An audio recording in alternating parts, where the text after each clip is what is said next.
दोस्तों नमस्कार। अक्सर ये कहा जाता है कि संसद लोकतंत्र का मंदिर है, लेकिन इस बार जो लोकसभा के सत्र में या पार्लियामेंट सेशन में जो बातें हुई, अगर ये सब बातें मंदिर के रूप में अगर हम संसद को लेते हैं तो क्या ये सब शोभनीय थी? सवाल आज इस बात का है। जब संसद को हम लोकतंत्र का मंदिर मानते हैं तो वहां पे जाने वाले लोग अगर अपने आप को मंदिर के हिसाब से अपना व्यवहार नहीं करते हैं तो क्या इन लोगों को मंदिर में जाने की इजाजत होनी चाहिए?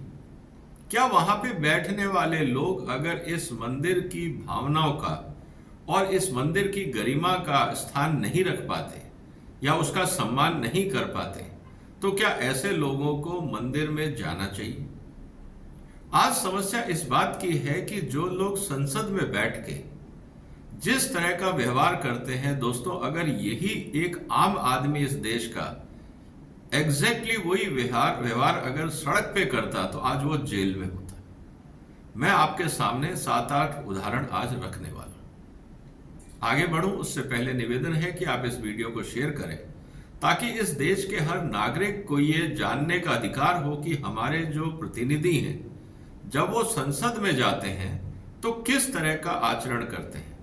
उनको शायद इस बात का अफसोस नहीं होता होगा, शर्म नहीं आती होगी, लेकिन देश के नागरिक होने के नाते जब हम पूरी दुनिया में दूसरे देशों के लोगों से मिलते हैं और जब वो सवाल करते हैं कि क्या आपकी संसद में इस तरह की घटनाएं होती हैं तो कहीं ना कहीं शर्म आना स्वाभाविक है। अब लोकतंत्र के इस मंदिर में अगर कुछ ऐसी घटनाएं हैं, आप उसकी तुलना करिए एक सड़क की घटना से। उदाहरण के लिए इस बार चर्चा हो रही है फ्लाइंग किस को लेकर। महिलाओं की तरफ देख के एक सांसद जो एक विपक्षी दल के महत्वपूर्ण नेता है, अगर वो फ्लाइंग किस करते हैं और महिला सांसद उन पे आरोप लगाती है तो उस पे एक इन्वेस्टिगेशन की बात हो जाती है। दोस्तों इमेजिन करिए कि यही घटना अगर सड़क पे होती, किसी व्यक्ति ने किसी महिला को देख के अगर फ्लाइंग किस किया होता और उस महिला ने पुलिस में शिकायत की होती तो क्या होता? उस व्यक्ति को पुलिस पकड़ के ले जाती और थाने में बंद कर देती। क्योंकि संसद में एक मर्यादा है, संसद में हमारे सांसदों को प्रिविलेजेस हैं, तो क्या इस प्रिविलेजेस का उपयोग होना चाहिए या दुरुपयोग होना चाहिए? मैं एग्जैक्टली यही कह रहा हूं कि जो घटनाएं संसद में हुई अगर वो सड़क पे होती तो आम आदमी जेल में होता, लेकिन सांसद संसद की गरिमा का अपमान करने के बाद भी कटघरे में नहीं है। तो इस मंदिर का सम्मान हुआ या अपमान हुआ, यह सांसदों को भी सोचना है और इस देश के हर नागरिक को सोचना है। दूसरी घटना की हम बात करते हैं। जिस तरह से एब्यूजिव लैंग्वेज, घटिया स्तर की भाषा का इस्तेमाल संसद में किया जाता है, एक दूसरे को चोर बोला जाता है, एक दूसरे को अपमानित किया जाता है, अगर यही घटना आम आदमी सड़क पे करता तो आप उस पे मानहानि का दावा कर देते। लेकिन संसद के अंदर जिस तरह से अपशब्दों का इस्तेमाल होता है, एक दूसरे को नीचा दिखाने की कोशिश की जाती है, उसके बाद भी अगर वहां पे मानहानि का मुकदमा नहीं हो सकता, क्योंकि संसद के अंदर जो कार्रवाई होती है उस पर ना तो कोर्ट संज्ञान ले सकता है ना पुलिस। तो इसका मतलब क्या है कि यही घटना अगर सड़क पे होती तो आम आदमी जेल में होता, लेकिन सांसद अपमानजनक शब्द इस्तेमाल करने के बाद भी संसद में उनके खिलाफ सिर्फ एक फॉर्मेलिटी के रूप में कार्रवाई हो सकती है या उनको समझाया जा सकता है, लेकिन सजा नहीं होती। लेकिन आम आदमी को आप जेल भेजने को तत्पर है। एक और इंपॉर्टेंट चीज है, वो है कि संसद में जब कार्रवाई चल रही हो तो संसद में के वेल में, जिसको बोला जाता है, अगर सांसद अपनी सीट से उठ के वहां जाके घेराव करने की कोशिश करते हैं, अध्यक्ष का घेराव करने की कोशिश करते हैं, तो उनको डांट डपट के वापस भेज दिया जाता है। इमेजिन करिए दोस्तों, अगर मान लीजिए कि लोग अगर सड़क पे पहुंच गए और इस तरह से घेराव करके किसी भी व्यक्ति को घेरने लग गए या किसी इंपॉर्टेंट व्यक्ति को या वीआईपी को सड़क पे घेरने की कोशिश करते तो क्या होता है?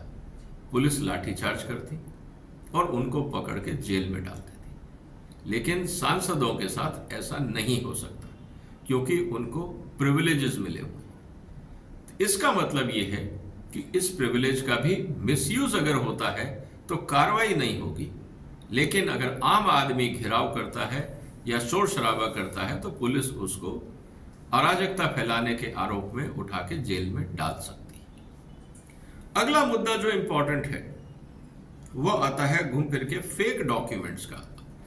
5 व्यक्तियों के नाम पे फेक डॉक्यूमेंट, आप अगर उनके नाम दे रहे हैं और जो प्रक्रिया ये है कि आपको उनसे पूछ के नाम देना है, लेकिन आपने झूठे डॉक्यूमेंट सबमिट कर दिए, उसके बाद भी कार्रवाई नहीं होती। लेकिन यही काम अगर कोई आम आदमी बैंक में जाके कागज जमा करा दे या कोई और सरकारी डिपार्टमेंट में जाके फेक डॉक्यूमेंट के नाम पे कागज जमा करा दे, तो क्या कार्रवाई होगी? उसके खिलाफ मुकदमा होगा। हो सकता है कि उसके ऊपर नॉन बेलेबल वारंट इशू हो जाए और वो आदमी 7 साल तक जेल भी जा सकता है। सवाल इस बात का है दोस्तों कि जिस तरह से फेक डॉक्यूमेंट पार्लियामेंट में इस्तेमाल हुए, प्रिविलेज कमेटी के पास उस मुद्दे को भेज दिया गया है, लेकिन अगर यही काम एक आम आदमी सड़क पे करता तो आज वो जेल में होता। तो कहने का मतलब यह है दोस्तों, इस बात को हमें समझना होगा कि ओवरऑल इस तरह की जो घटनाएं संसद में हो रही हैं, जो आम आदमी अगर सड़क पे करता तो आज वो जेल में होता, सजा काट रहा होता।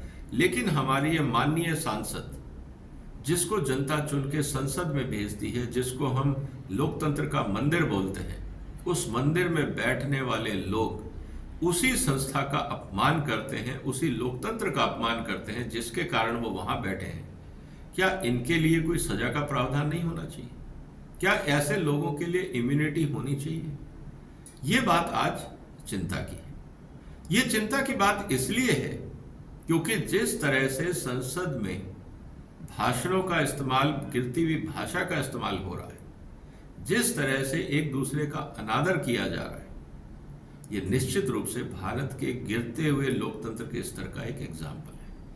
क्योंकि आज सारी रिकॉर्डिंग जनता बाहर बैठ के भी देख रही है, और जब से लाइव टेलीकास्ट हुआ है तब से हमें ये समझ में आ रहा है कि हमारे सांसदों का आचरण एक रोड साइड पे जो लोग हुड़दंग करते हैं उनसे ज्यादा कुछ नहीं।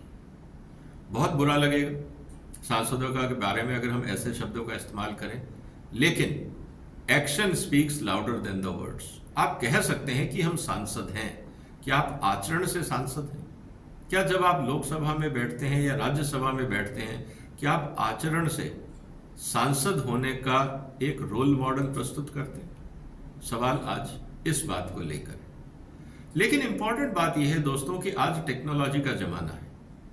मेरा जनता की तरफ से ऑनरेबल स्पीकर, लोकसभा के अध्यक्ष और राज्यसभा के अध्यक्ष दोनों से निवेदन है कि आप मेंबर वाइज एक लॉग बुक बनाइए अपनी वेबसाइट पे। ये बताइए कि किस मेंबर ने कितने सवाल पूछे, किस किस परिचर्चा में भाग लिया, किस तरह का इंटरवेंशन किया, कितने बजे संसद में आए, कितने बजे संसद से गायब रहे।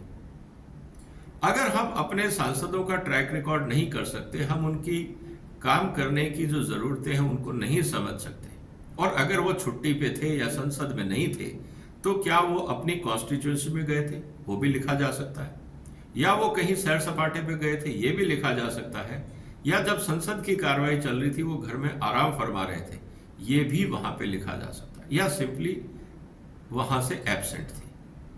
जब तक हम हमारे सांसदों को और विधायकों को अकाउंटेबल नहीं बनाएंगे, तब तक देश की जनता का पैसा सिर्फ अपनी मौज मस्ती के लिए, अपने प्रिविलेजेस के लिए इस्तेमाल किया जाएगा और जनता का काम नहीं होगा। कुल मिला के सिर्फ राजनीति होगी, राजनीतिक दल इकट्ठे होकर सिर्फ हुड़दंग करेंगे और वो सब घटनाएं करेंगे जो अगर सड़क पे की जाए तो उसकी सजा शायद जेल हो, कारावास हो या कोई और पनिशमेंट हो। लेकिन संसदीय प्रणाली में जो सांसदों को प्रिविलेज मिलता है, इसका अगर अनादर होता है तो इसके लिए जिम्मेवार कौन होगा? इसकी सजा किसको मिलेगी? और क्या जनता को यह जानने का हक नहीं है कि जिन लोगों को हमने चुन के भेजा है उनका ट्रैक रिकॉर्ड कैसा है, वो किस तरह का काम कर रहे हैं। तो दोस्तों, आपका क्या कहना है इस महत्वपूर्ण मुद्दे पे? क्या हमें अपने सांसदों के डेली कंट्रीब्यूशन, जो भी संसद में वो बैठे हैं, चाहे वो चर्चा में भाग ले रहे हैं नहीं, सवाल पूछ रहे हैं या नहीं, एक्टिव हैं या नहीं, अपने क्षेत्र के मुद्दे के बारे में उन्होंने बातें उठाई या नहीं, क्या हमें जानने का अधिकार है या नहीं?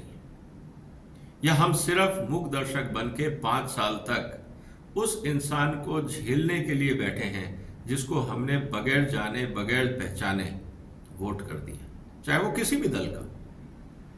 तो मुझे लगता है कि संसदीय प्रणाली में एक ट्रांसपेरेंसी और अकाउंटेबिलिटी होना जरूरी है।